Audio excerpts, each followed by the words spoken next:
Bienvenidos de nuevo a todos a Neutrality Studies. Hoy contamos otra vez con el siempre brillante profesor David Gibbs, de la Universidad de Arizona. David, bienvenido de nuevo. Gracias por invitarme, Pascal. Gracias por volver a conectarte. Podemos empezar hablando de una de tus experiencias recientes, porque visitaste los países bálticos y tienes algo que contar sobre la rusofobia. Después, más adelante, entraremos en lo que tú llamas, quizá, un segundo momento Vietnam. Pero empecemos por la rusofobia. ¿Qué fue exactamente lo que viviste en los países bálticos?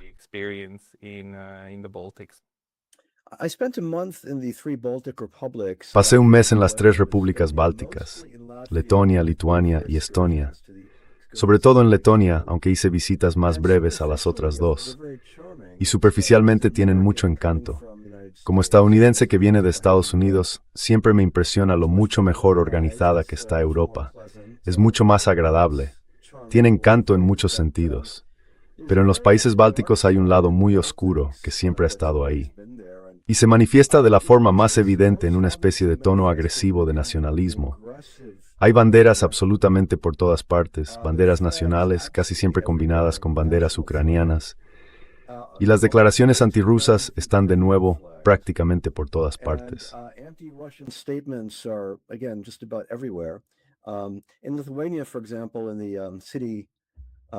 En Lituania, por ejemplo, en el salón del ayuntamiento, un edificio gigantesco, había una gran declaración antirrusa. Era algo sobre denunciar a Putin en inglés para que todo el mundo lo viera. Hice varias visitas guiadas y los guías eran Percibí una hostilidad abierta y real hacia todo lo ruso. No era solo Putin, sino, creo yo, todo lo ruso. Y esto también se refleja mucho en la historia reciente del país. Letonia estuvo, en esencia, muy cerca de prohibir el ruso. Era una lengua optativa en la enseñanza secundaria, y creo que prácticamente la han prohibido este año. Es muy interesante porque en Letonia creo que alrededor del 25% de la población son rusos étnicos, y nunca se convirtió el ruso en una lengua secundaria.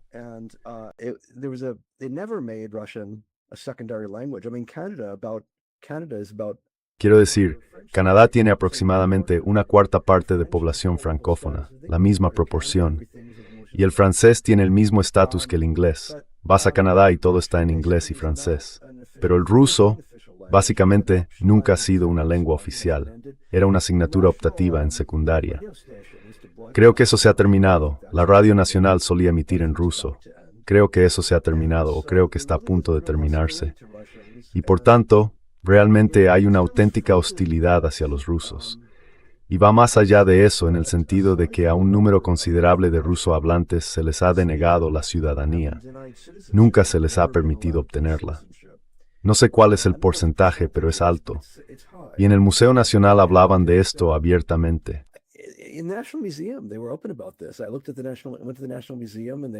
Fui al Museo Nacional y hablaron de cómo tienen documentos de identidad distintos. Un determinado porcentaje de la población rusa tiene documentos de identidad de no ciudadano, básicamente porque son apátridas. Me recuerda un poco al periodo de entreguerras cuando existían los pasaportes Nansen para personas apátridas, personas desplazadas. Y por lo que pueda valer, mi padre era refugiado de Alemania. Tenía un pasaporte Nansen. Me recuerda un poco a aquello. Y también, quiero decir, ya que estoy haciendo paralelismos históricos desde Estados Unidos, me recordó un poco a la Alabama y el Mississippi de Europa quizá en los viejos tiempos, incluidas las actitudes realmente hostiles hacia un gran número de personas que viven en la región báltica, los rusos étnicos.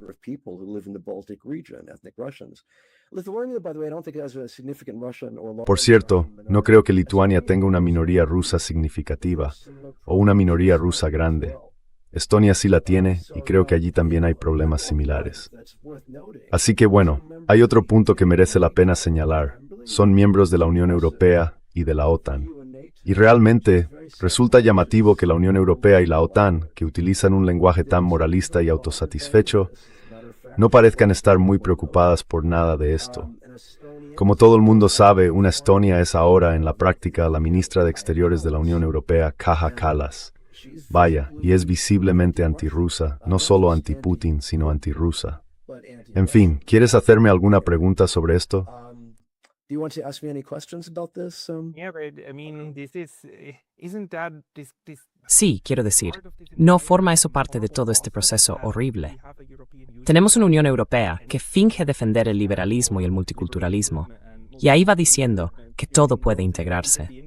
Pero desde 2014 se acepta que Ucrania bombardee otras partes de Ucrania y mate a un enorme número de ucranianos que simplemente hablan otra lengua. Y se están institucionalizando todos estos programas básicamente antirrusos. Y mientras sea antirruso, por definición es algo positivo. Porque ahí está la hipocresía que lleva años molestándonos a tantos. Y tú vuelves a confirmar que sigue estando presente en todas partes. that it's still all ever present? Well, what's interesting to me is that there was an image, I guess, of the Bueno, lo que me pareció interesante es que había una imagen, supongo, de los rusos. Al menos, eso es lo objetivo. Pero la impresión que tengo es que existe una visión de los rusos como una especie de fuerza diabólica, una amenaza para la seguridad nacional. Bueno, eso está por toda Europa y Estados Unidos.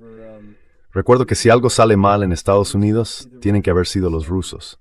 Ya sabe, Donald Trump fue elegido. Rusia tuvo que hacerlo. Durante años estuvimos obsesionados con eso. Y en Europa, con el Brexit, tuvieron que ser los rusos quienes lo hicieron. Pase lo que pase, son los rusos. who did it. Anything that happens, it's the Russians. Something breaks down. Se estropea algo, seguro que ha habido sabotaje ruso. Me recuerda un poco de nuevo a ciertos paralelismos históricos.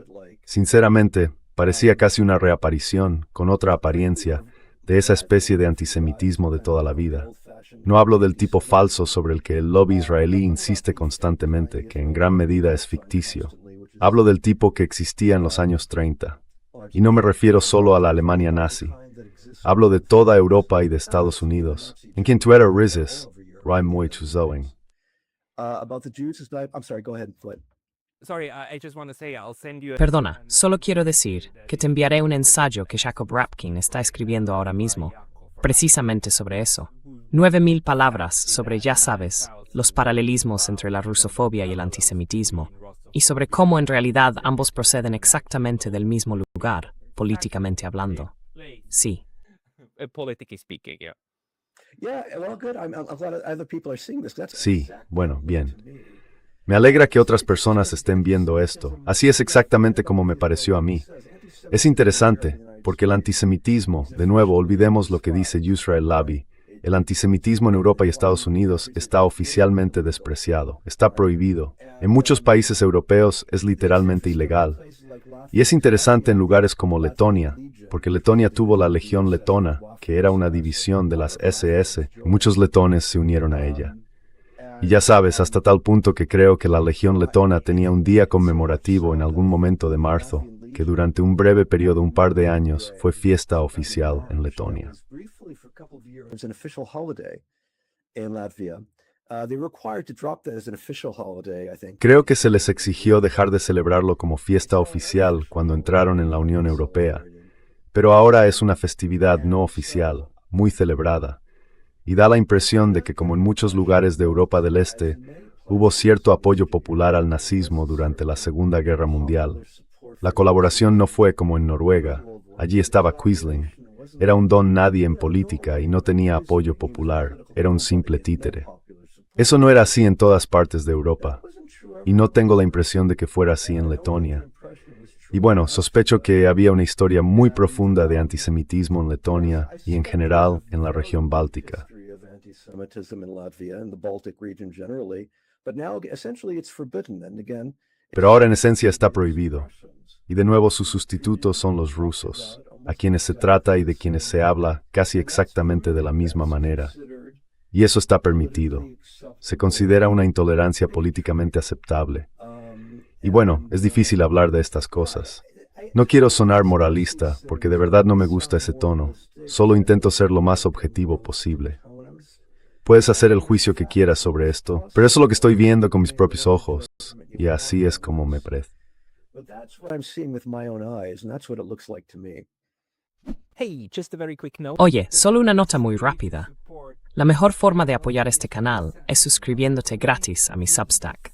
También puedes ayudar con una suscripción de pago allí, o puedes hacerte con algunos de nuestros nuevos productos en neutralitystudies.com. Los enlaces están abajo. Links below. Nos vemos allí.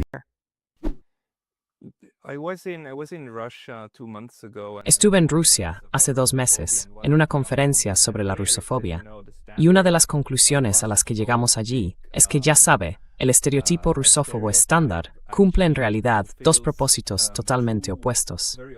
Por un lado, debe retratar a los rusos como personas diabólicas y extremadamente peligrosas, que te matarán, quizá en cualquier momento. Por otro lado, también tiene que ridiculizarlos. Tiene que hacer que parezcan ridículos. Es cierto. Al mismo tiempo. Y tienen que ser ambas cosas a la vez, lo que sería mutuamente excluyente, pero no lo es. Tu experiencia también fue un poco así, en cuanto a cómo se les representa en los países bálticos.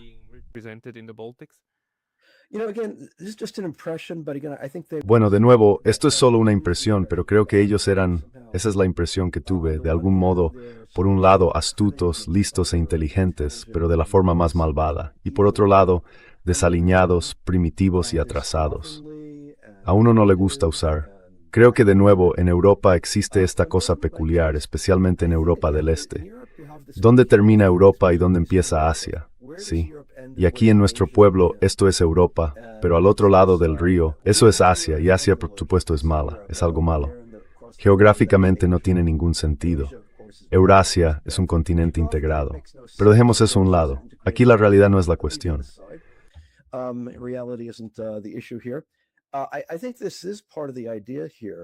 Creo que esto forma parte de la idea, que los rusos son de algún modo ridículos y astutos a la vez. Así que es una visión un poco contradictoria. En 2016, Hillary Clinton se refirió, como es sabido, a la mayoría de los votantes de Trump como una cesta de deplorables. Probablemente perdió las elecciones solo por eso, creo yo. A mucha gente no le sentó nada bien. Y creo que a Rusia se la considera la cesta de deplorables de Europa. Son la chusma, perdón por la expresión, la chusma blanca de Europa. Se les ve en términos racializados, casi como si fueran una raza distinta, aunque sean blancos, o aunque la mayoría lo sean. No todos. Ya sabes, son estereotipos. Son estereotipos bastante desagradables, pero creo que así es como se les percibe. No sé. ¿Quiere comentar algo sobre eso?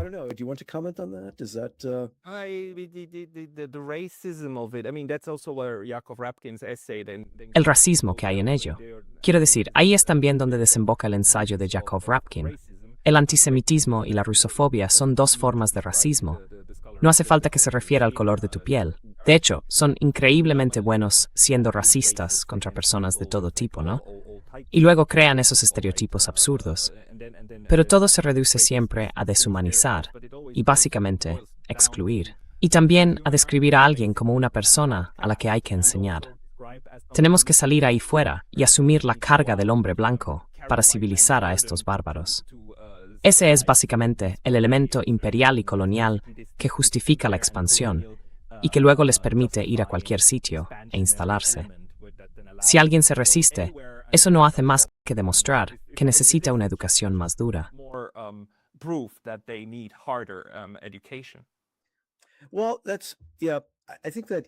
Bueno, creo que estás señalando algo llamativo en Europa.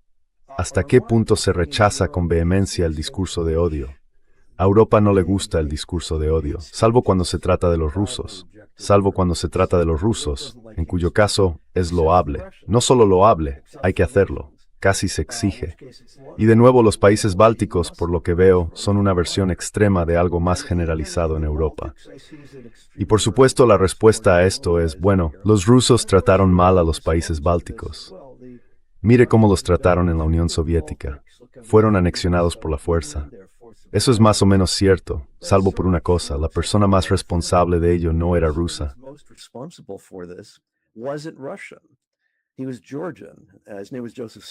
Era georgiano, se llamaba Joseph Stalin. Se olvidan de ese pequeño detalle. Pero bueno, una vez más, la realidad es otra cuestión. Y también está el asunto del castigo colectivo. Hay un castigo colectivo contra todos los rusos, incluidos los rusos étnicos que viven en Letonia, que viven en la región báltica. y parece que la Unión Europea no lo está respaldando activamente, pero se acerca bastante a respaldarlo. Desde luego, están haciendo la vista gorda. Yo diría que eso no deja muy bien los estándares de derechos humanos de la Unión Europea. Sin duda, resulta muy contradictorio con el tipo de estilo retórico que les gusta emplear. Kind of rhetorical style they like to employ. No, no, but then again, we're at a point where No, no. Pero de nuevo, estamos en un punto en el que Kaja Kallas, la ministra de Exteriores, entre comillas, de la UEM, irá a Armenia y le estrechará la mano a alguien que básicamente acaba de encarcelar a los dirigentes de la Iglesia y a toda la cúpula política de allí, y lo elogiará como un buen ejemplo de demócrata. Y al mismo tiempo, reprenderá a los georgianos por no ser lo bastante europeos. Es un momento muy extraño, la verdad. Y la retórica parece perder, o las palabras, los actos de habla, parecen perder gran parte de su significado original. Pero es simplemente la época que estamos atravesando. Quizá este sea el momento de cambiar un poco de marcha y pasar a eso que tú llamas el momento Vietnam, porque la realidad tiene esa extraña costumbre de imponerse de vez en cuando. ¿Y has sentido que ahora hay una especie de situación absurda en la que, en la realidad, están pasando cosas que en algún momento se vuelven imposibles de ignorar? Sí.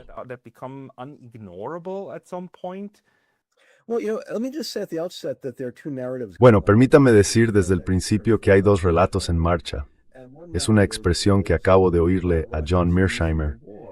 Uno de los relatos es que Rusia está perdiendo la guerra y que, bueno, basta con mirar cómo el país se está desmoronando, cómo la economía se está desmoronando, cómo Putin está perdiendo apoyo. Hay un artículo en The Economist sobre Putin perdiendo apoyo. Y el otro relato es el contrario. Rusia está ganando. Y uno de los problemas que tenemos es la información. Es muy difícil obtener buena información sobre esto. Yo no puedo viajar al campo de batalla y hacer un análisis adecuado. Así que, ¿cómo se consigue información? Hay hechos que se pueden comprobar. Y un hecho muy interesante es el gasto militar. Consulté el Instituto SIPRI en Estocolmo. Tienen datos sobre esto. ¿Qué parte de la economía rusa se destina al ámbito militar? Y el esfuerzo de gasto militar regalan presentó el top 3% del PIB. La acabo de Ford. Una very mid to outpace en green. That's not very high for a country at war. Pero también es, y eso es lo que suele citar la otra parte, más del 40% del presupuesto de los hogares. ¿Del presupuesto de qué? De los hogares, del hogar en su conjunto, de todo. Así que no del PIB, sino del gasto total, digamos.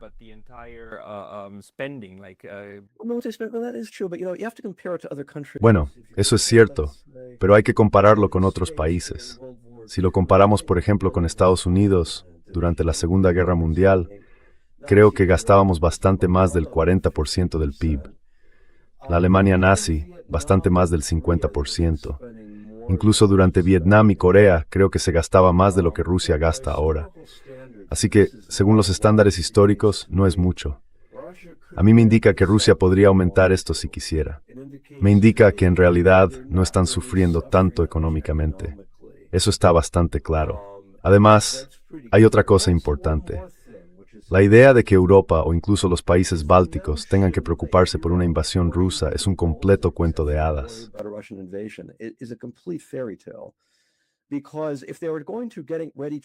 Porque si se estuvieran preparando para invadir otros países, estarían gastando bastante más del 6,3% de su PIB. La comparación que hay que hacer aquí, y es la que hace todo el mundo, es con Alemania en los preparativos de la Segunda Guerra Mundial. Cuando Alemania se estaba preparando para invadir Polonia e invadir el resto de países, creo que al comienzo mismo de la Segunda Guerra Mundial, destinaba como una cuarta parte de su PIB a lo militar. Y eso aumentó. Eso debe ser si Rusia estuviera realmente planeando y de un imbalance. No hay nada parecido.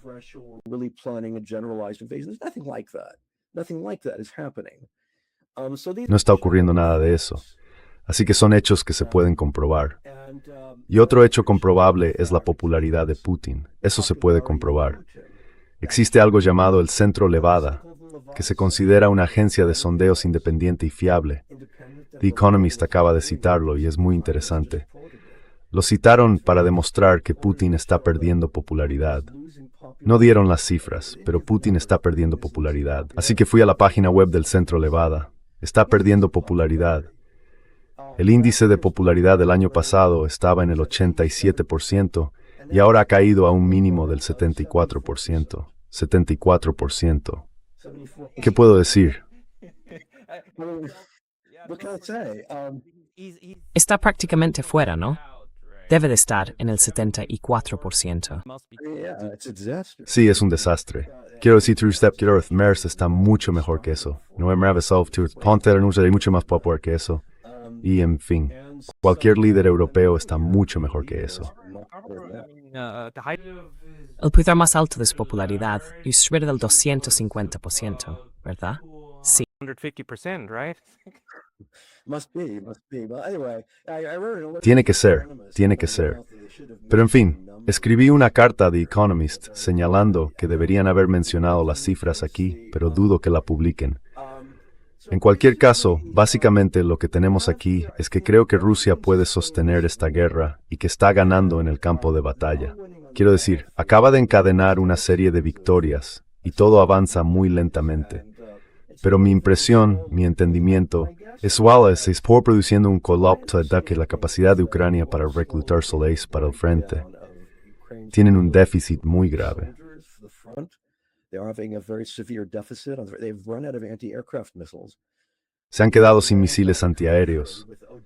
Se han convertido en un país sin salida al mar, con Odessa prácticamente bloqueada. Creo de verdad que es solo cuestión de tiempo que se derrumben y empecemos a ver avances drásticos en el campo de batalla. No soy experto militar. Podrías hacerle esa pregunta a alguien como Douglas MacGregor, pero sospecho que ese momento se acerca. Y el problema es que la narrativa en Occidente se limita a estamos ganando, estamos ganando, estamos ganando. Y llevamos 4 años oyendo eso. Perdona, ¿querías decir algo, Pascal?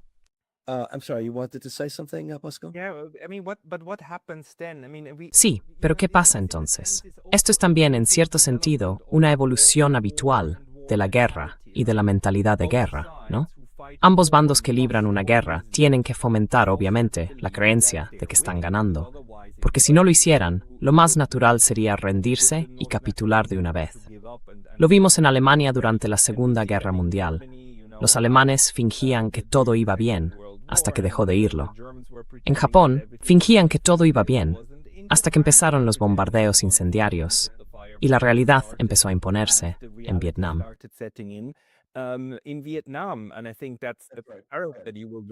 Y creo que ese es el paralelismo que vas a establecer, porque tú también lo recuerdas. Es como, era un relato de victoria hasta que empezaron a llegar las derrotas. Entonces, ¿qué pasa cuando la realidad se impone? Y esa es una de las cosas que, por horribles que sean las guerras, aportan cierta claridad, porque en algún momento resulta imposible ignorar que estás perdiendo más hombres que el otro bando y que los rusos están a las puertas. Eso se vuelve imposible de ignorar. So what does this do? Well, in Vietnam, the way it went was that Bueno, en Vietnam ocurrió que Estados Unidos llevaba implicado, por supuesto, desde principios de los años 50, pero la gran escalada llegó a comienzos de 1965. Fue entonces cuando Estados Unidos empezó a desplegar cientos de miles de tropas terrestres.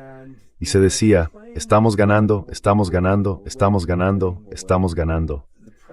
La prensa en su mayor parte se limitaba a repetirlo. Y esto venía después de la era de McCarthy. Así que la gente tenía mucho cuidado al criticar la política oficial, cuando sobre el terreno estaba muy claro que Estados Unidos estaba perdiendo. Los informes de inteligencia lo venían mostrando desde el principio. Robert McNamara era el secretario de Defensa e iba por ahí diciendo que las cosas iban de maravilla en Vietnam.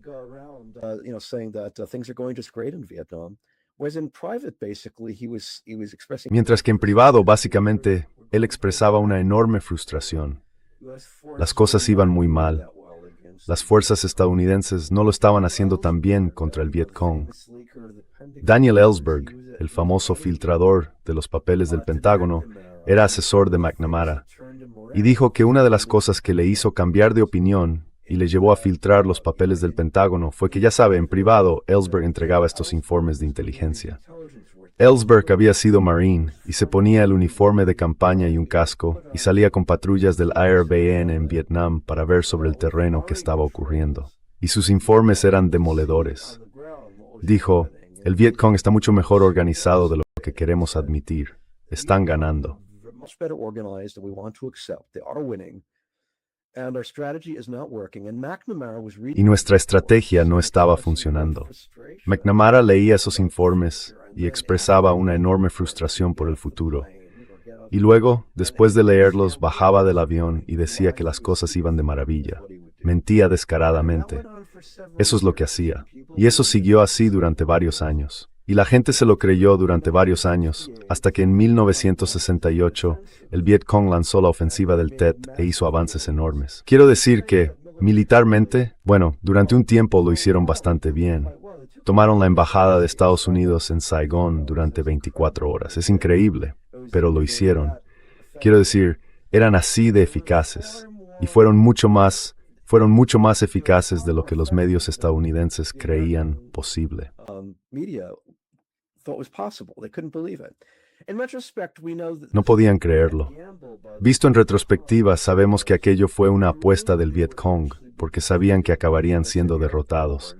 Estados Unidos tenía superioridad aérea y una potencia de fuego que los derrotaría, y sufrieron grandes pérdidas. Fue un gesto político para socavar el apoyo de la opinión pública estadounidense a la guerra. Estados Unidos es una democracia, al menos una democracia limitada. La gente vota.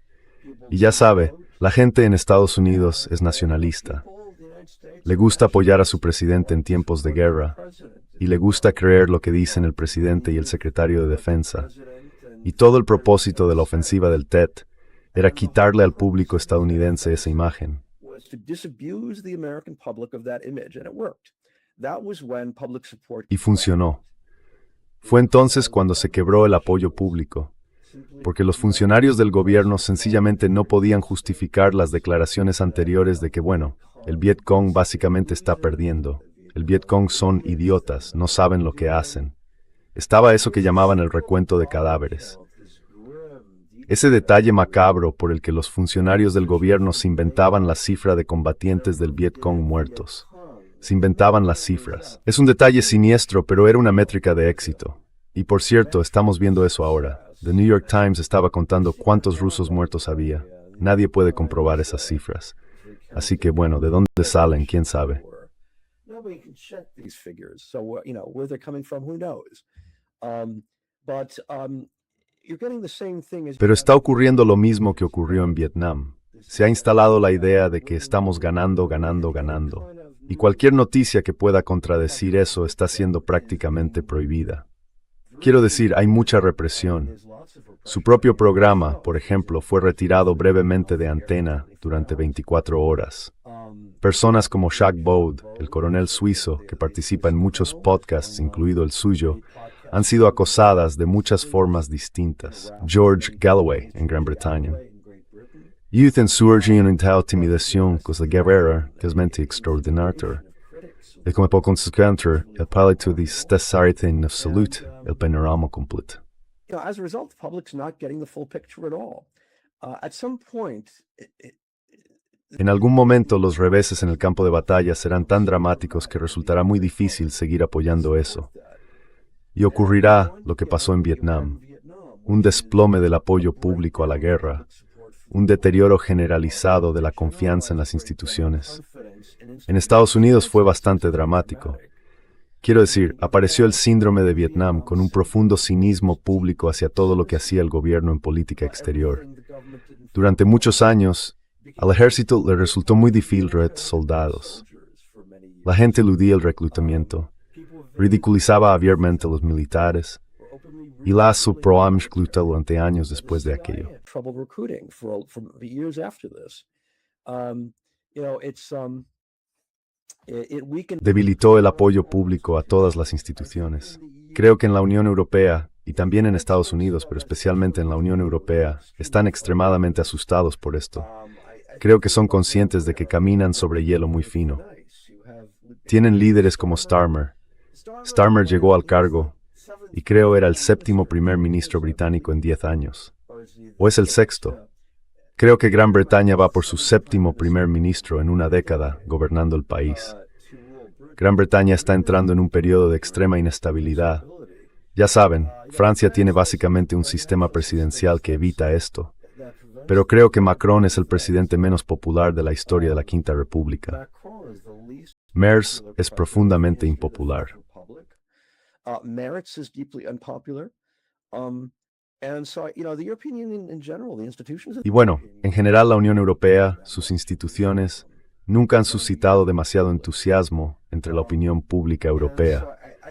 Así que creo que existe conciencia entre las élites de la UE, no solo las élites políticas, sino, sospecho, también las del sector privado, de que aquí están pisando un terreno muy resbaladizo. Y lo único que las está salvando en este momento es el relato de que estamos ganando, de que vamos a ganar, de que vamos a derrotar a Rusia. Cuando ese relato desaparezca, podría haber una gran crisis política en Europa. Y creo que eso es algo que quita el sueño a la gente en los círculos de poder europeos. ¿Quieres comentar algo al respecto?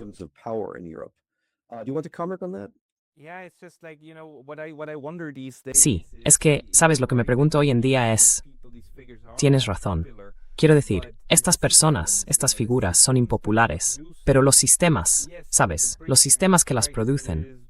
Sí, los británicos están en crisis por esta rotación, pero por otra parte, acabamos de ver cómo el señor Starmer fue sustituido por alguien que se parece exactamente al señor Starmer. Se parece a él, e incluso lleva el mismo peinado. Es como, quiero decir, ¿sabes? Simplemente, y piénsalo, en Estados Unidos, para la política exterior estadounidense, tenías que elegir entre Donald Trump y Kamala Harris. Donald Trump and Kamala Harris. Es que no me puedo creer que Kamala Harris hubiera tenido un enfoque intrínsecamente más pacífico hacia Rusia. Más bien al contrario. No creo que con ella se hubiera podido evitar una guerra con Irán, aunque ni siquiera eso está claro. Quiero decir, quizá habría ocurrido antes. Así que en cierto sentido, el sistema produce a esas figuras que luego aplicarán políticas muy similares, de una forma u otra. Y entonces la pregunta para mí es, ¿está en peligro el propio sistema? Y creo que, exacto, estar mucho más firmemente al mando en realidad. ¿Perdón? Eso parece estar al mando.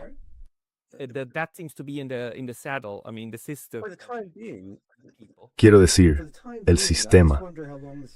De momento me pregunto cuánto tiempo va a durar esto.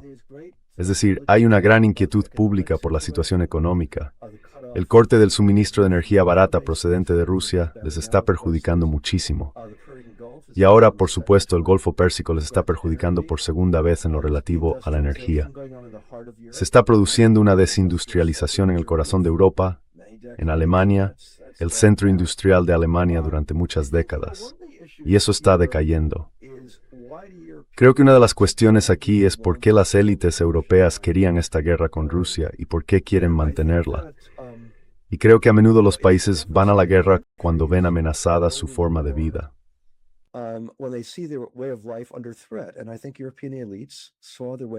Y creo que las élites europeas vieron amenazado su modo de vida. ¿Y cuál era su modo de vida? La Unión Europea y la OTAN. Ese era su modo de vida. Y creo que sufrieron dos conmociones. Una fue Donald Trump. Al menos al principio, se le veía como alguien contrario a la OTAN. Parece sentir desprecio por Europa en general. De eso no hay duda. Y creo que preferiría con mucho a alguien como Kamala Harris o Joseph Biden. Creo que eso está bastante claro. Creo que la elección de Donald Trump fue una gran conmoción en Europa. Se consideró una amenaza para la OTAN. Y luego, por supuesto, tuvimos el Brexit al mismo tiempo. Y aquello fue una verdadera conmoción para la élite europea.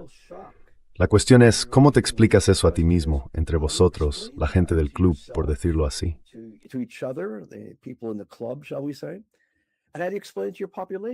¿Y cómo se lo explicas a tu población? La respuesta es que tiene que haber un hombre del saco. Tiene que ser algún demonio, alguna figura diabólica. ¿Y quién era ese demonio? Putin y el pueblo ruso.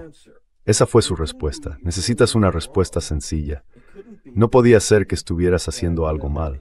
No podía ser básicamente que el neoliberalismo, las políticas neoliberales que ampliaron la desigualdad de riqueza, tuvieran algo que ver. No podía ser nada que estuviera mal en la política existente. Y así se nos ocurre alguna explicación sencilla. A la gente le gustan las explicaciones sencillas, incluso, por lo visto, a las personas con una alta formación. Es increíble que personas muy formadas aceptaran la idea de que fue Putin quien causó todos estos problemas.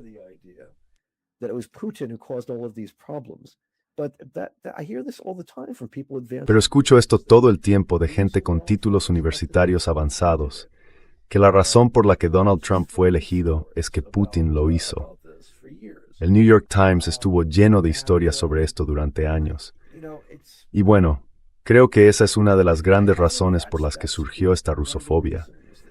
Recuerdo que en aquel momento, incluso antes de que Donald Trump fuera elegido, existía en Estados Unidos esta narrativa de que todo era un complot de Rusia. Y fue asombroso lo extendida que estaba. Al principio pensé que nadie se lo creería, y luego todos los que conocía se lo estaban creyendo. Pensé, me parece que alguien está preparando el terreno para una guerra con Rusia. Recuerdo haberlo pensado entonces. Y aquí estamos.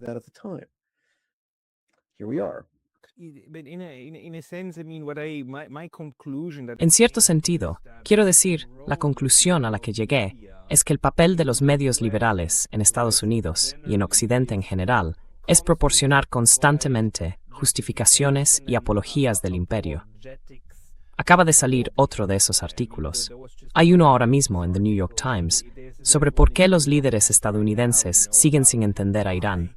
Y básicamente, se reduce a que la guerra con Irán es un gran malentendido. Es muy difícil interpretar a Irán. Si hubiéramos tenido mejores diplomáticos, si lo hubiéramos explicado mejor, lo habríamos entendido. Y entonces se podría haber evitado la guerra.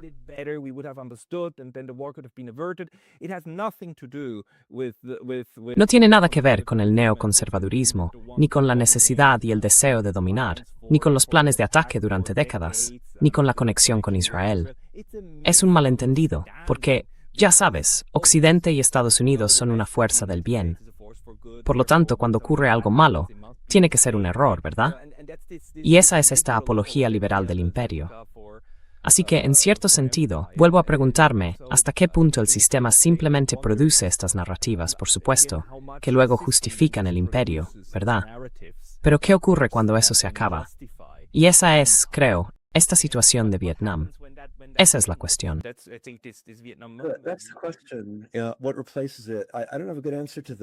¿Qué lo sustituye? No tengo una buena respuesta para eso. Quiero decir, una de las cosas que estamos viendo y que históricamente me parece bastante interesante es una ruptura ideológica de las ideologías en Estados Unidos. Y como tradicionalmente el antibelicismo se ha asociado con la izquierda política, en los primeros años de mi vida, eso estaba clarísimo, clarísimo, clarísimo. La izquierda activista, la que está a la izquierda del Partido Demócrata, de esa hablo, era antibelicista, contraria a la intervención. También hablaba del Estado profundo, de la CIA, de la vigilancia de la CIA, ese tipo de cosas. Y la derecha apoyaba esas cosas. Eso se ha desmoronado por completo.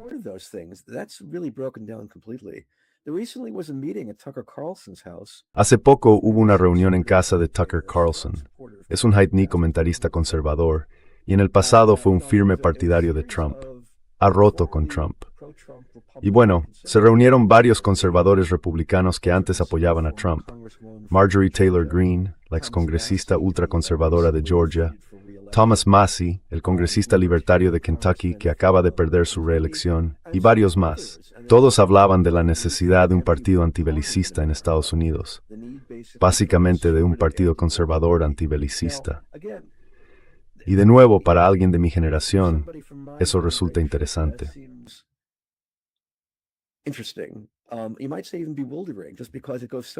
Incluso podrías decir que resulta desconcertante, simplemente porque va tanto en contra de lo que solía ser.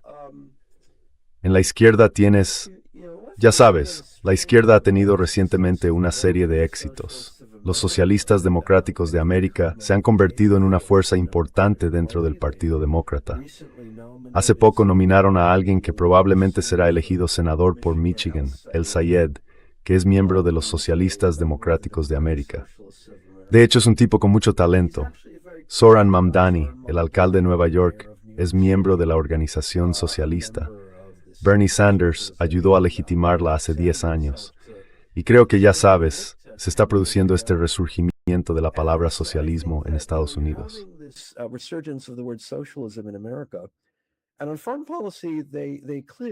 Y en política exterior, claramente están en contra de la guerra con Irán y del apoyo de Estados Unidos a Israel.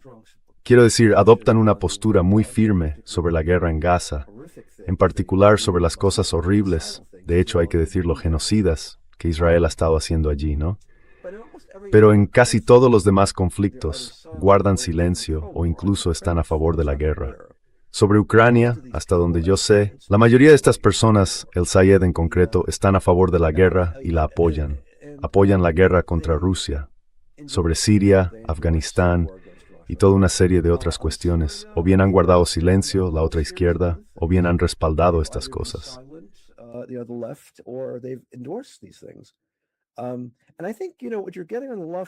Y creo que ya sabes, lo que tienes en la izquierda es que lo que estás planteando como una especie de posición antiguerra basada en principios es una autosatisfacción moral. Casi como si esa autosatisfacción moral fuera una justificación en sí misma. Has adoptado una postura de autosatisfacción moral que evidentemente es la postura correcta. Podrías decir que es la falacia moralista. Si utilizas un lenguaje moralista, eso demuestra que tu postura es moral y que tú una persona moral. Y eso no se sigue en absoluto. Pero dejemos eso a un lado. Que el tono moralista asociado a cosas como la guerra contra Rusia en Ucrania le dice Trubisky muy atractivo.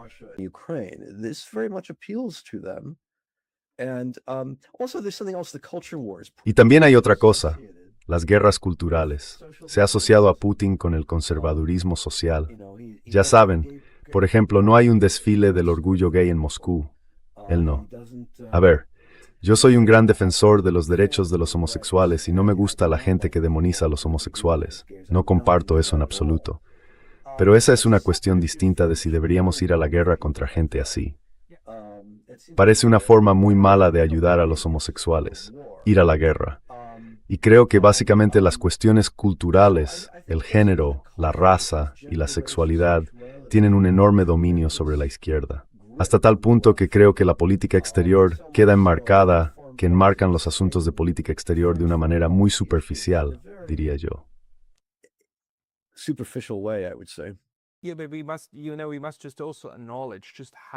Sí, pero también tenemos que reconocer lo increíblemente eficaz y hábil que es el aparato bélico de Estados Unidos y Occidente en general para subirse a estas olas populares, ¿no? Hemos pasado de una situación en la que, hace 10 o 15 años en Estados Unidos, las Fuerzas Armadas tenían la política de no preguntes, no digas, ¿verdad? A un momento en el que el ejército estadounidense intenta activamente reclutar a personas gays, transgénero y demás, y se enorgullece de ser un empleador que ofrece igualdad de oportunidades. He tenido a Chris Mott en este programa, y hablaba del lavado rosa de las Fuerzas Armadas, como diciendo, sí, las personas gays son muy bienvenidas. Y luego ya sabes, las bombas gays son bombas para el bien, ¿no? Bombardeamos a esta gente para ayudarlos.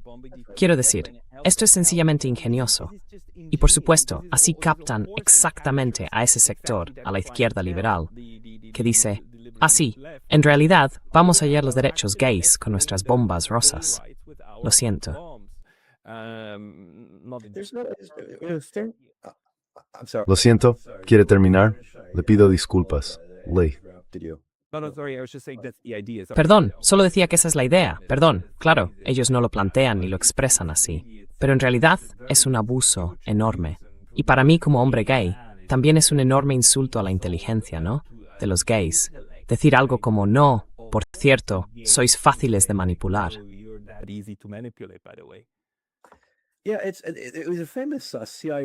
Sí, hace unos años hubo un famoso video de reclutamiento de la CIA en el que aparecía una agente hispana.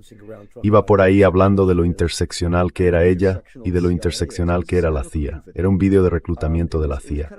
La verdad es que era bastante hilarante. Y claro, la idea de que el lenguaje sobre género, raza y sexualidad es de algún modo radical o antisistema es muy superficial y muy absurda. Pero aún así, ha sido eficaz. Creo que ha servido para vender guerras y demonizar a los enemigos. Tengo que decir que incluso respecto a Irán, hay mucha gente de izquierdas, conozco personalmente a personas que han hecho esto, que en un principio apoyaba el derrocamiento, o al menos hablaba de forma algo positiva sobre la posibilidad de derrocar al gobierno iraní, porque maltrata a las mujeres y maltrata a los homosexuales.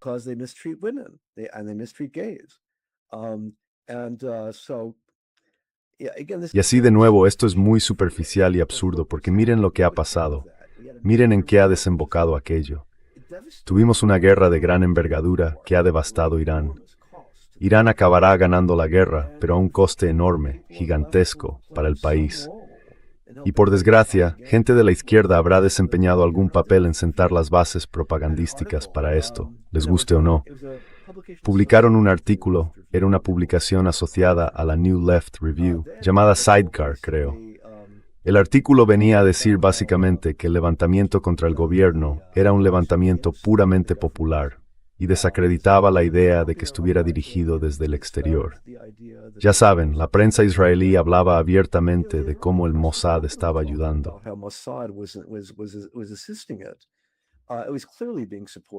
Era evidente que estaba recibiendo apoyo externo como parte de una operación de cambio de régimen. Y creo que hay una enorme ingenuidad en todo esto. Pero la implicación aquí es muy sencilla. La antigua división entre izquierda y derecha, que la izquierda es contraria a las intervenciones y la derecha es favorable a ellas, ha desaparecido. Ha desaparecido por completo.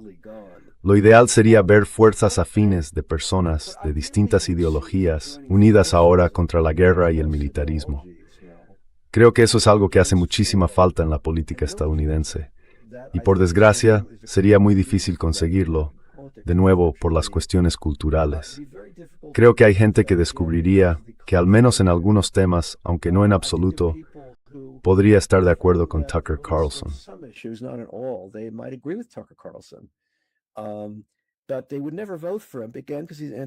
Pero nunca volverían a votar por él porque está en contra del aborto. Yo estoy a favor del aborto. Defiendo el derecho al aborto, lo entiendo. Pero solo señalo que las cuestiones culturales y sociales van a hacer que una alianza de ese tipo sea muy difícil y problemática. Va a lastrar cualquier intento de tener un verdadero partido antibelicista en Estados Unidos. No conozco bien la situación en Europa, pero supongo que allí también ocurre algo parecido. Que hay partidos populistas de derechas a los que yo no votaría, por todo tipo de razones. Me resultan muy poco atractivos. Pero creo que, en la medida en que está surgiendo aquí un impulso antibelicista, a menudo viene de partidos como AfD. ¿Me equivoco?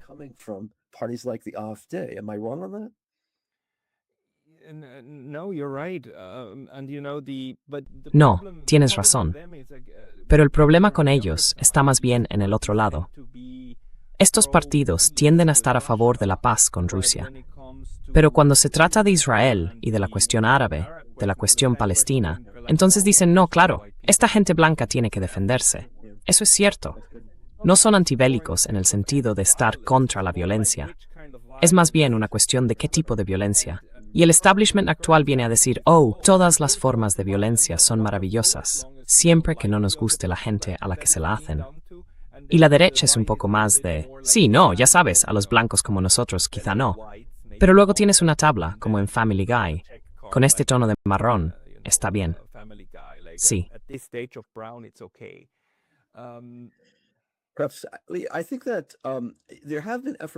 Creo que ha habido intentos de superar, por así decirlo, este tribalismo por parte de personas que, en mi opinión, tienen principios e inteligencia.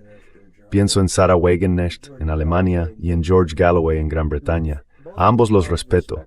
Por desgracia, no han tenido mucho éxito electoral.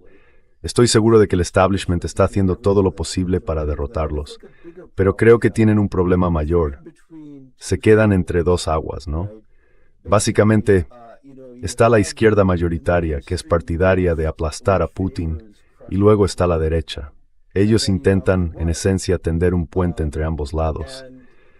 Pero demasiada gente simplemente votará a uno o a otro, y al parecer, no hay espacio suficiente para que alguien como Wagenknecht entre en el Bundestag. No, es cierto, aunque podría haberlo conseguido si hubieran contado los votos correctamente. Pero ahí está. Ahí está. Seguiría siendo solo un apoyo del 5,1%, no del 25, 30% o algo así. Sí, para mí fue una decepción. Puede que simplemente... Support, not like 25, 30 or something. Yeah, it was a disappointment to me. May I just ask, because like again, what we see is that we have Porque de nuevo, lo que vemos es que existe un consenso relativamente amplio, de una forma u otra, a favor de la beligerancia con Rusia, de la beligerancia en Asia Occidental. Aunque no sea absoluto, existe. Pero ahora nos enfrentamos a esta nueva realidad. Rusia no se rompe, simplemente no se rompe. Irán tampoco se rompe, exacto. Hamas no va a desaparecer. Así que de repente te topas con este muro de realidad. Y por volver a la metáfora de Vietnam, ¿qué hace falta en Occidente político, en Estados Unidos, para dar ese giro? Porque ya sabes, una de las escenas más fascinantes para mí de los últimos años fue en 2023, ¿verdad? For me of the last couple of years was in 2023 or 4 when Joe Biden was in Hanoi. Cuando Joe Biden estaba en Hanoi, estrechando manos, muy sonriente, de oreja a oreja, estableciendo una asociación estratégica, elevando la relación entre Estados Unidos y Vietnam a una asociación estratégica y diciendo algo así como, bueno, esto es un gran avance, es fantástico, es maravilloso. Y el hombre al que le estrechaba la mano había estado, en realidad, en las trincheras luchando contra los estadounidenses durante la guerra de Vietnam. Y él no, quiero decir, porque Vietnam es, por supuesto, Vietnam del Norte, ¿verdad? El Vietnam enemigo. Pero llega un momento en que todo gira hacia otra narrativa, una narrativa completamente distinta. ¿Es imaginable algo así? Y si lo es, ¿cuántas décadas harían falta? And if yes, then how many decades would it take? That's a good question. I don't know. I mean, I'm very surprised how the US has that. Es una buena pregunta, no lo sé. Quiero decir, me sorprende mucho que Estados Unidos haya tenido este acercamiento con Vietnam. No hemos tratado con Cuba, así que es algo muy arbitrario. Uno pensaría que tenemos un mayor resentimiento hacia Vietnam que hacia Cuba, pero es al contrario. Hay cierta arbitrariedad en estas cosas que no acabo de explicar. Así que no puedo decirle por qué es así. Sin embargo, respecto a Europa, una de las cosas que estamos viendo es, en efecto, que los niveles de vida europeos, hay una disyuntiva entre cañones y mantequilla. Quiero decir, es algo en lo que estoy trabajando ahora mismo. Y la opinión pública siempre ha sido algo reacia a ir a la guerra.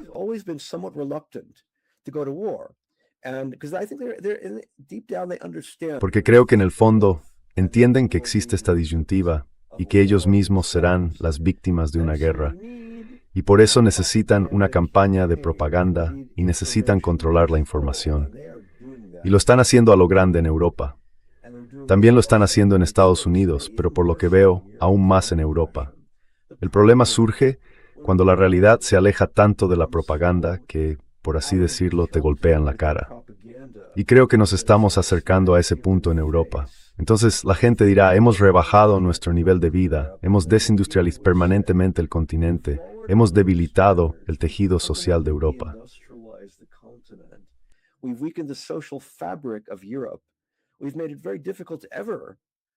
Hemos hecho que sea muy difícil reconciliarnos algún día con Rusia, al menos quizá durante las próximas décadas. Hemos volado el gasoducto Nord Stream.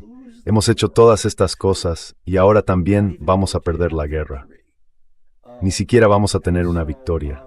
Y vosotros, las élites, prometisteis la victoria. Nos dijisteis una y otra vez, estamos a punto de lograr la victoria, Putin está a punto de caer, y él va a ganar la guerra. ¿Cómo van a explicar eso? No podrán explicarlo. Y creo que podría haber una grave inestabilidad política en Europa. Es muy probable que veamos llegar al poder a AfD en Alemania, al Frente Nacional en Francia. Esto es lo que va a pasar.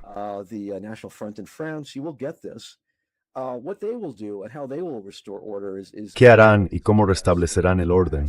Eso es algo que nadie sabe. Sospecho que nos espera un periodo prolongado de inestabilidad en Europa, incluso con violencia en las calles. A menudo, cuando estas cosas no se abordan en el plano electoral, la gente sale a la calle. Es una posibilidad real. En Estados Unidos creo que esa posibilidad es aún mayor porque tenemos un historial de violencia mucho más amplio. Estados Unidos es un país mucho más violento. Aquí hay muchas armas. Y por eso me preocupa mucho que estalle la violencia. Trump dijo al principio cuando firmó el memorando de entendimiento que lo hizo porque no quería pasar a la historia como Herbert Hoover. He did not want to go down as Herbert Hoover. He did not want to cause a Great Depression, meaning that No quería provocar una gran depresión. Es decir, analizó los hechos y se dio cuenta de que existía una posibilidad real de una crisis económica e incluso de una gran depresión. Por eso dio marcha atrás. Pero luego, por supuesto, violó el memorando de entendimiento y volvemos a estar en guerra, o al menos en un estado de semiguerra con Irán. Y ya sabe, podría producirse una gran crisis económica. Ahora mismo hay dos guerras, dos grandes teatros de guerra en marcha. Eso tiene que ser muy desestabilizador para la economía mundial. Me sorprende mucho que haya aguantado tanto tiempo como lo ha hecho. Y si llega una recesión económica asociada a todo esto, y además se pierden dos guerras, podría haber un periodo muy grave de inestabilidad. ¿Tendrá Estados Unidos un Roosevelt que restaure el orden de una manera más o menos benigna? Yo no apostaría ni un euro por ello. I wouldn't put any money on it. Sí, la cuestión es que no conozco a muchas élites en Estados Unidos que hayan tenido que sufrir personalmente por adoptar una postura a favor de la guerra. Normalmente, estar a favor de la guerra te granjea apoyo y en el peor de los casos, te echan del cargo. Pero incluso Nixon, ya sabes, simplemente pudo retirarse y demás. Se dice que parte de la explicación del asesinato de JFK no fue que quisiera ir a la guerra, sino que estaba contemplando seriamente hacer la paz con Rusia. Esa es al menos una de las líneas explicativas. Así que estar a favor de la guerra no provoca realmente sufrimiento personal. En Europa es distinto, ¿no? Algunos líderes favorables a la guerra realmente, quiero decir, tuvieron un final muy brutal, incluidos, por supuesto, Mussolini y Hitler. Aunque por otro lado, otros que hicieron esto repetidamente, pongamos por caso los británicos, apenas pagaron un precio por ello, ¿no? Sus dirigentes. Así que el liderazgo actual se ve a sí mismo como, sí, creo que es correcto. In the shoes of Churchill, right? Everybody is kind of competing for Churchill's shoes. So they view themselves in that part of history, right? Not on the suffering one. Yeah, I think that yeah, it's going to be very difficult to. Sí, va a ser muy difícil explicarle esto a la opinión pública. Creo que la gente sencillamente no va a aceptar un desenlace desastroso. Hemos gastado cientos de miles de millones, ¿y qué tenemos que mostrar a cambio? No veo que esto vaya a salir muy bien políticamente. Y una de las cosas que están viendo, tengo que decirlo, es que la calidad del liderazgo en Europa ahora mismo es, históricamente, de las peores que se han visto jamás. Habría que remontarse a los años 30, y ya sabe, a la clase de gente que le dio a Francia la línea Maginot, los genios militares que hicieron aquello.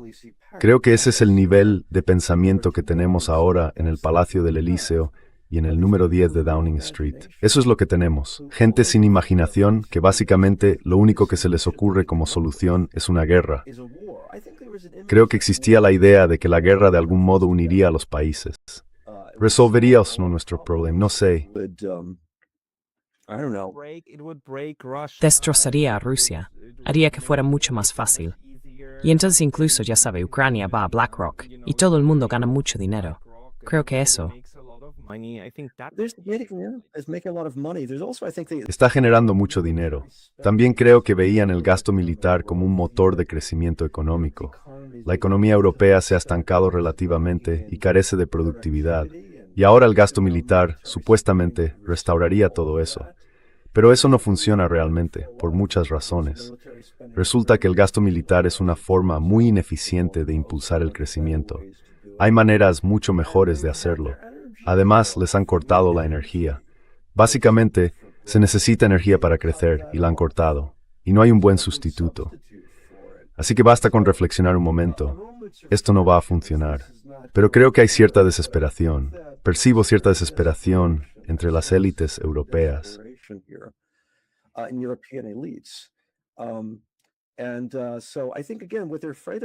Y creo que de nuevo lo que temen es, por cierto, has mencionado la cuestión de la rendición de cuentas.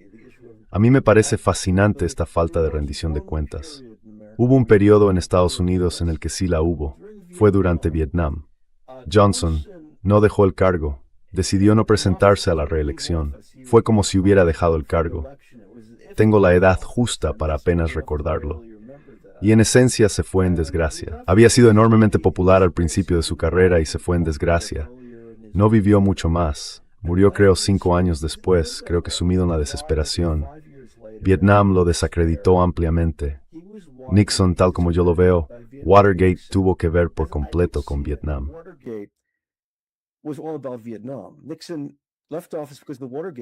Nixon dejó el cargo por el escándalo del Watergate, pero creo que, en realidad, de lo que se trataba, el verdadero escándalo era Vietnam. Ese era el verdadero escándalo, y el Watergate fue un sustituto. Se podría decir que el Watergate en muchos sentidos estuvo sobrevalorado. Fue simplemente, ya sabe, una entrada ilegal, un encubrimiento. Pero compárelo con la masacre de My Lai, ya sabe, compárelo con otras cosas que hizo Nixon, como el derrocamiento de Allende en Chile. No era nada. Y creo que lo que reflejaba era una pérdida de confianza pública en las estructuras de élite y la necesidad de encontrar un chivo expiatorio. Nixon era un chivo expiatorio útil porque, ya sabe, era claramente un actor muy cínico.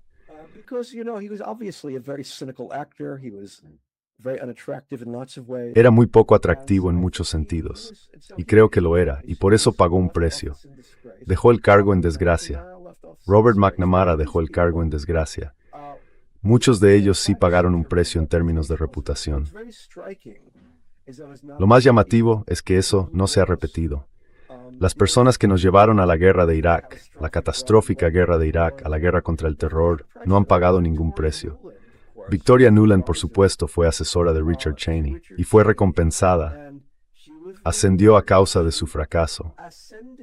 Después se convirtió en una de las principales asesoras de política exterior de Hillary Clinton, quien la nombró secretaria de Estado adjunta bajo Obama, y ayudó a llevarnos a la guerra de Ucrania, después de habernos llevado a la guerra de Irak.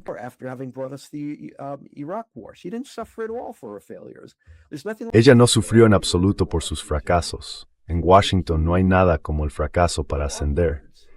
Así que no hay rendición de cuentas. Quiero decir, la rendición de cuentas es cosa del pasado. Pero me pregunto si estamos llegando al final de eso. Creo que una de las razones por las que Donald Trump fue elegido es que la gente, creo, se había cansado de ese sistema en varios sentidos. Quiero decir, ante todo, la guerra contra el terrorismo fue una experiencia que dejó un profundo resentimiento en la población estadounidense. Incluso apoyaron inicialmente a George Bush, muchos republicanos. Doy clase en el sur de Arizona, donde muchos militares asisten a mis cursos, y he visto cómo ocurre. La guerra contra el terrorismo les dejó un profundo resentimiento.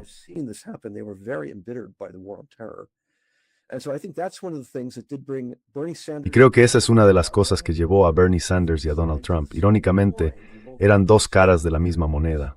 Ambos eran candidatos antisistema. Otra cosa fue también el colapso financiero de 2008.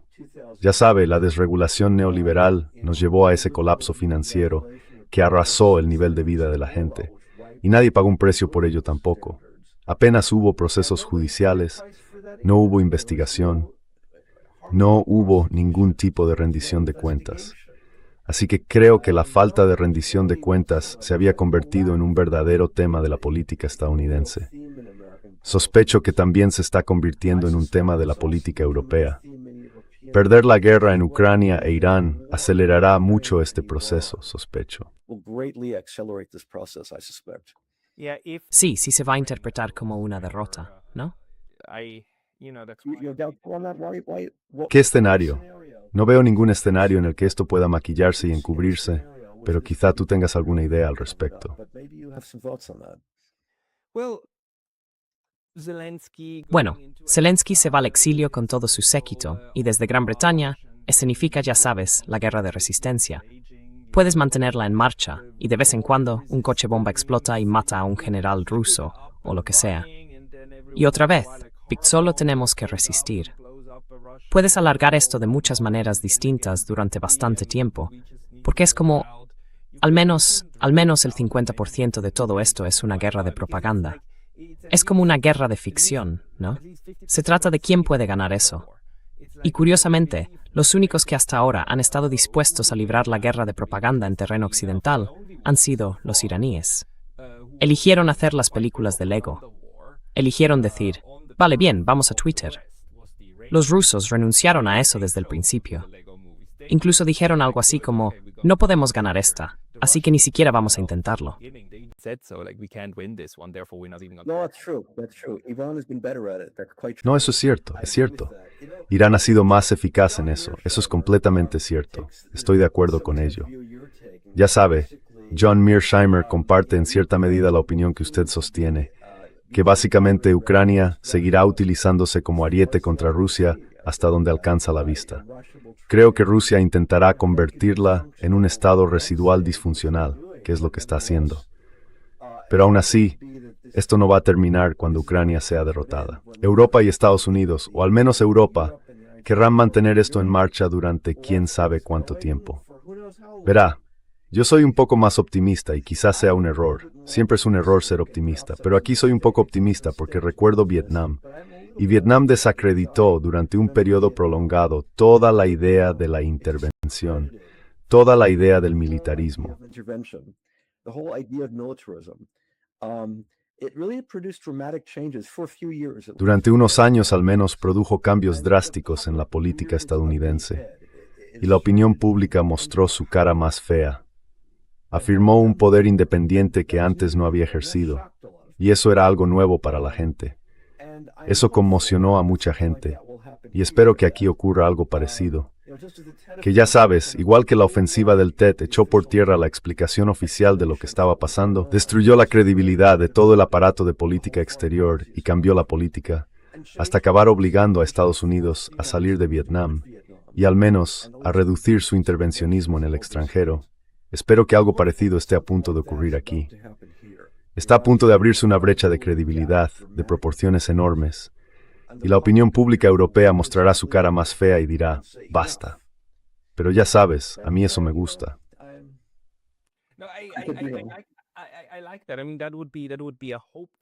Quiero decir, sería de esperar que esto pudiera ir reduciéndose, porque si continúa como ahora mismo, Europa podría meterse en muchos más problemas. Si llevan a los rusos al punto de que digan, oye, ¿por qué solo arden nuestras ciudades por los drones?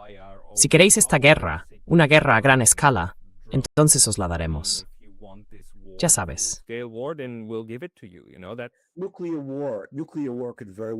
Una guerra nuclear muy bien podría ser el final de todo esto. Desde luego existe ese riesgo.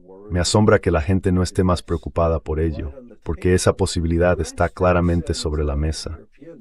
Estados Unidos y los europeos han hecho cosas que jamás se contemplaron durante la Guerra Fría. Quiero decir, el ataque a la base de bombarderos estratégicos nucleares, llevado a cabo por los ucranianos casi con toda seguridad con la connivencia de Estados Unidos y el Reino Unido. Eso nunca se intentó durante la Guerra Fría. Y aquí se hizo. Y es increíblemente provocador. Kaja Kallas diciendo que le gustaría plantearse dividir Rusia en pedazos. Este es un país que tiene 1.500, creo que quizá 1.800 armas nucleares desplegadas activamente.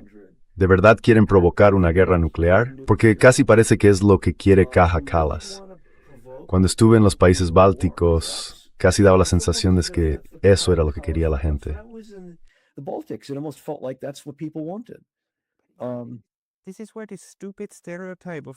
Aquí es donde este estúpido estereotipo sobre los rusos hace tanto daño, en relación con lo que decíamos al principio. Ya sabes, cuando eres rusófobo y al mismo tiempo crees que son bestias y ridículos, no te los vas a tomar en serio. Y un ejemplo estupendo que se me ocurrió hace poco es la manera en que Japón aborda a Corea del Norte. Llaman loco al líder norcoreano, pero no es un insulto. Eso nace del miedo. Tienen miedo de los norcoreanos, y no hay una fobia contra los norcoreanos. Solo hay miedo, pero no intentan provocarlos. No intentan decir, tenemos que desmantelar Corea del Norte, tenemos que invadir Corea del Norte. Al contrario, les tienen el miedo adecuado. Y eso en realidad crea estabilidad. Y los europeos no tienen miedo de los rusos. Y ahí es donde Karaganov dijo, tenemos que bombardearlos. Y esto alimenta entonces esta espiral, este bucle. Well, again, going to the Baltics. one of the Bueno, reasons I was- volviendo a los países bálticos, una de las razones por las que tenía tantas ganas de ir allí era hacerme una idea de primera mano de cómo es una irracionalidad realmente profunda. the kind of blind hatred. Y efectivamente se parecía a un odio ciego, a una necesidad de venganza, a una necesidad de vendetta. Y bueno, quién sabe a dónde va a llevar esto. Pero como dije, confío en que la opinión pública europea, quizá no en los países bálticos, pero sí en otros lugares, se plante y diga que no. But elsewhere, will put their foot down and say no.